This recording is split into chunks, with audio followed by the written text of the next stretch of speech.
yung kulimlim, gawa lang po yan ng ulap. Pero yung araw, nandun pa din. Okay?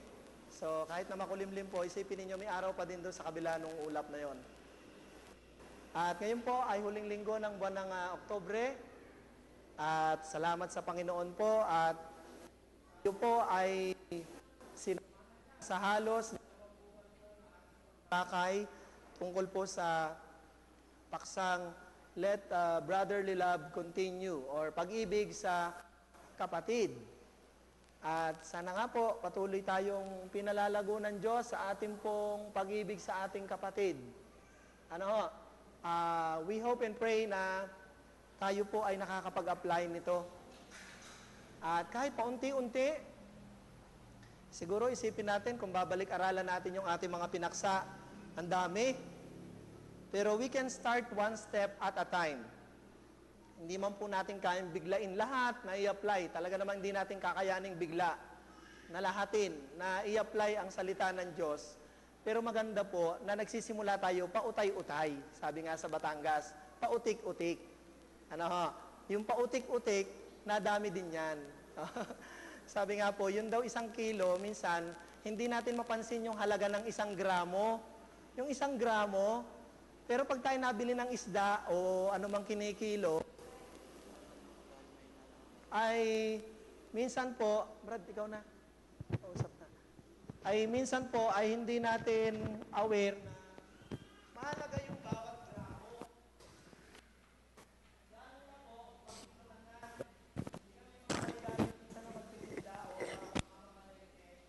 Pag tinisip yung kinuman, wala na dapat ng 1 kilo, halimbawa, wala kang 1 kilo, kadami. Doon natin kaano kahit kita yung halaga ng kaunting gramo. Pero, ngayon pa ba, sa ating pagsunod sa kalooban ng Diyos, kahit unti-unti, meron pong biyaya tayo. Salamat.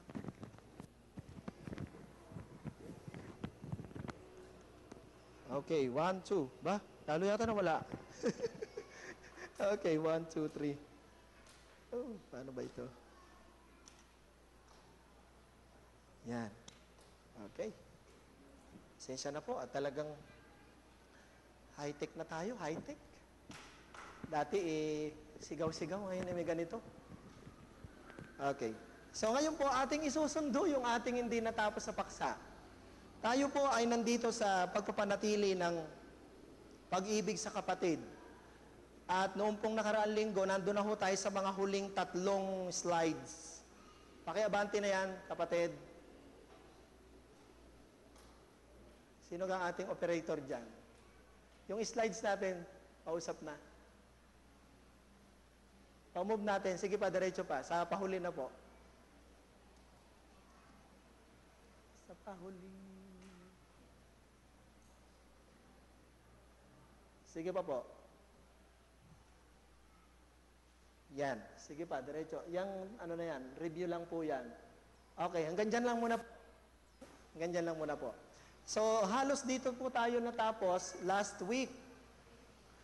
At ang sabi po dyan, ipanalangin ang lahat ng mga kapatiran, praying for one another. Yan po yung una nating binanggit na pagpapanatili, upang mapanatili natin yung ating pag-ibig sa kapatid. Last Wednesday po, napakaganda ng mensahe ng ating pastor, yung responsibility. Tayo daw po ay dapat nananalangin sa kapatid bilang isang responsibilidad. At napakahalaga po nito. At alam nyo, sa totoo lang, this is actually the easiest. The easiest. Ano ho? Na pwede nating magawang extension ng ating pagmamahal sa kapatid. Kahit na hindi mo kaharap ang iyong kapatid, you can extend that prayer for the brethren. Doon, we can extend our prayer. So, yung napakahalaga niyan, pero kung titignan natin, hindi ho yan tuong napakahirap. Kaya lang, ang kaaway ng ating oras ng pananalangin ay yung ating kaabalahan. Minsan, pag busy na tayo, hindi na natin magawang maipag-pray. Kaya nga, sabi nga ng ating pastor, we should make that prayer to the brethren a responsibility. Yung talagang maging ikangay trabaho din, kumbaga gawain din talaga. At maganda rin po na tayo ay naglilista. Ay share ko nga po sa inyo last time, yung pong listahan doon sa baba. Kung hindi man o kayo makahingi kay Sister Susan, makapagpa-xerox kayo, humingi kayo. Maglista po kayo, bawat baba ninyo, pagpunta nyo dito sa church, maglista kayo ng 5. Ilista nyo po sa inyong maliit na notebook, 5 pangalan ng miyembro. Lista po ninyo. Tapos sa susunod na linggo, another 5 uli. Pa-5. Oho. Siguro naman sa loob ng 1 taon, maililista na ninyo lahat. Oo. Tapos pag uwi po ninyo, hindi nyo man ho nakaharap yung miyembro na pangalan doon na nakalagay. Pag kayo nanalangin, banggitin nyo lang, Lord, ito hong si Sister Norma, gayong-gayon, ay akin pong inilista. Hindi ko po alam ang pangangailangan niya, pero alam ko po na siya'y humihingi din ng tulong sa inyo sa mga oras na to. So, siya po'y aking ipinapanalangin. So, pray for one another.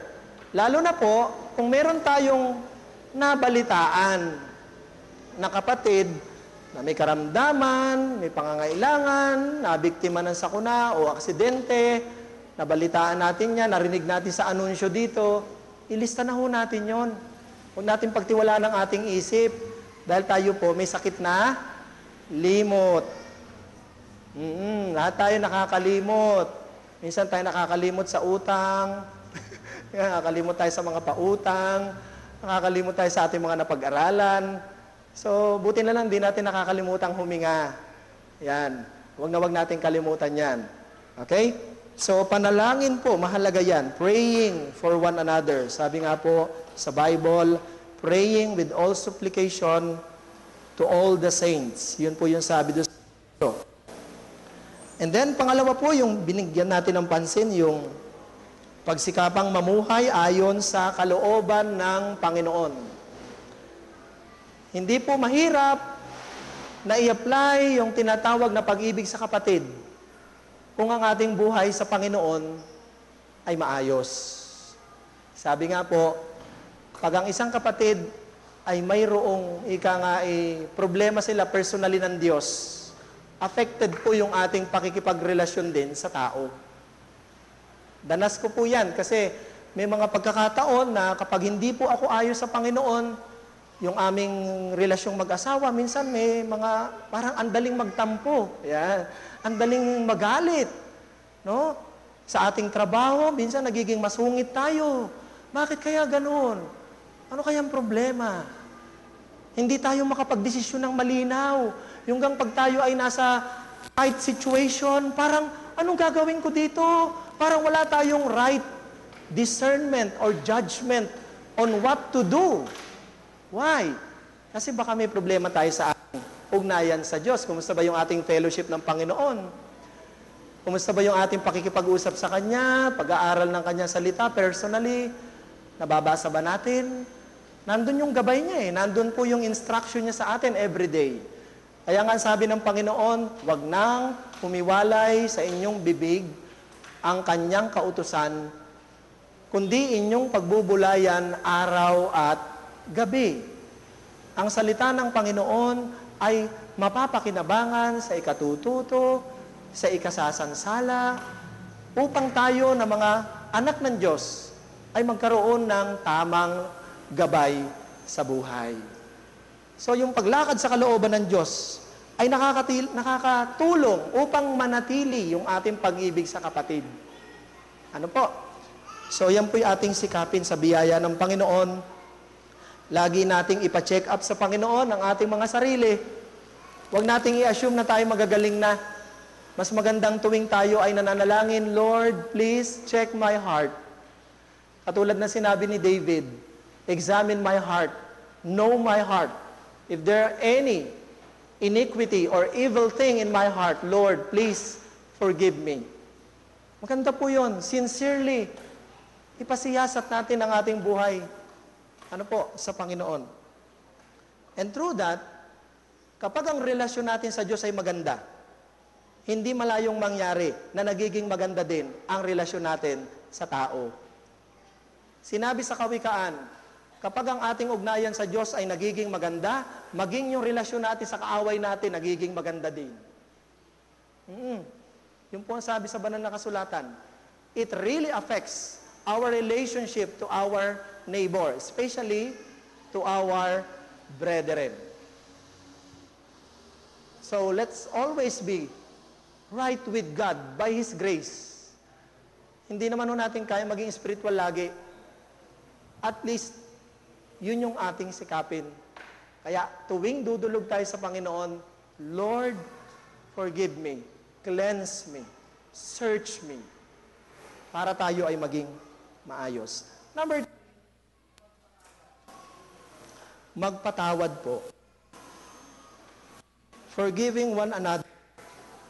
Ito po'y mahalaga din upang ma-maintain ang ating pong pag-ibig sa kapatid.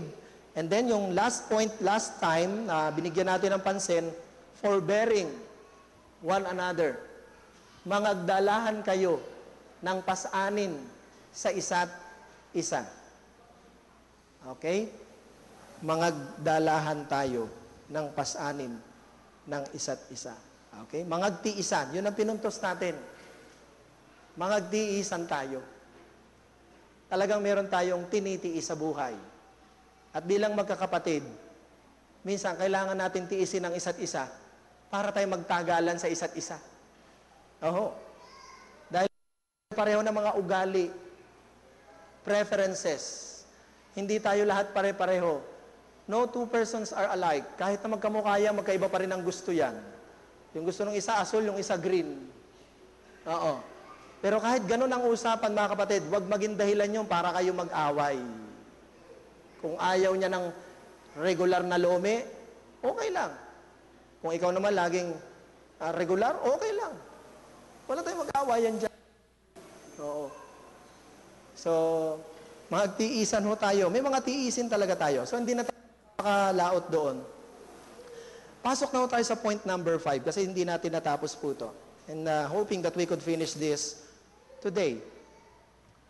Point number 5 actually, upang mapanatili ang pag-ibig sa kapatid, ay ito po, huwag manghinawa sa paggawa ng mabuti, lalo na sa mga kapatiran. Pakibuksan po natin ang ating Biblia sa Galatia. Galatia chapter 6. Doon po sa mga nanonood sa internet, pakibuksan yung Biblia nyo. Hindi na ho natin sadya ipinaplas dyan para at least sa inyong Bible ho dyan sa inyong lugar, mabuksan nyo ho ang inyong Bible. Galatia chapter 6, verse 7 po.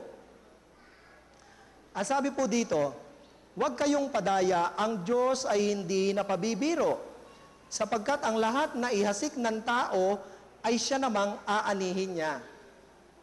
Sapagkat ang naghahasik ng sa kanya ay sariling laman, ay sa laman mag-aani ng kasiraan. Datapwat ang naghahasik ng sa Espiritu, ay sa Espiritu mag-aani ng buhay na walang hanggan. At huwag tayong mga pagod sa paggawa ng mabuti. Dito po papasok yung ating diin. Sapagkat sa kapanahunan ay magsisipag-ani tayo kung hindi tayo mangang hihimagod. Verse 10, kaya nga samantalang tayo'y may pagkakataon, ay magsigawa tayo ng mabuti sa lahat. Gumawa tayo ng mabuti sa lahat. Huwag mong awayin yan. Huwag mong paghigantihan yan. Huwag mong pag-initan yan. Sabi dito, gumawa tayo ng mabuti sa lahat.